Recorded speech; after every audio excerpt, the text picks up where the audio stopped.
রে ওই যে ওরা দুজন বই রয়েছে রে, ও দুইজনের ইমানটা কেমন পরীক্ষা করতে হইব। ওরা কি ইসরায়েলি পণ্য খাইবো না কি করবো? ইসরায়েলি একটা কোকা কোলা আনলাম, দিয়ে ওকে 500 টাকা অফার করবো, দেই ওকে মনটা কি। কিরে বন্ধু, ওরা তুই গামায়া গুমায়া একবারে মনে কর জুতা মুতা খুললা বই রয়েছে, কারণ কি? আর বন্ধু যেই গরম পড়ছে, গরমে তো মনে করে এর লেগা ভাল লাগতেছে না। তখন লাগে আমার কাছে একটা স্পেশাল অফার আছে। কি অফার বন্ধু নে কোকা কোলা কি লইছো? কোকা কোলা লইছস কে? বন্ধু 500 টাকা অফার, খাইলে 500 টাকা অফার। 500 টাকা অফার? তোর টাকা তোরতে রাখ, কোকা কোলা দিয়ে পাও ধুমু। কোকা কোলা ইসরায়েলের সহযোগী কোকা কোলা। যেটা বেটা যেটা বেটা আমার বেটা এটা ফিলিস্তিনি বয়কট করলাম, বেটা এটা বয়কট। বাংলাদেশ থেকে কোকা কোলা আজকে থেকে বয়কট। তোর টাকা তোরতে রাখ, যা জান তো যা সুদা যা। যাক বন্ধু, যাবো না খারা যাবো না।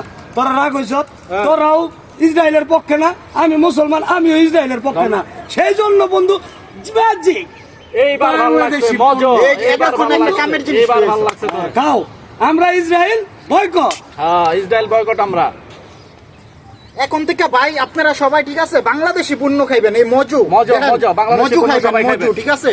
ইসরায়েলি পণ্য আমগো বয়কট, আমরা কোনো ইসরায়েলি পণ্যই খামু না। নে একটু খাই। দে বন্ধু আমি একটু খাই, আমার গলা উগে গেছে গা। কি স্বাদ, আহ দেশি পণ্য কি স্বাদ। হ্যাঁ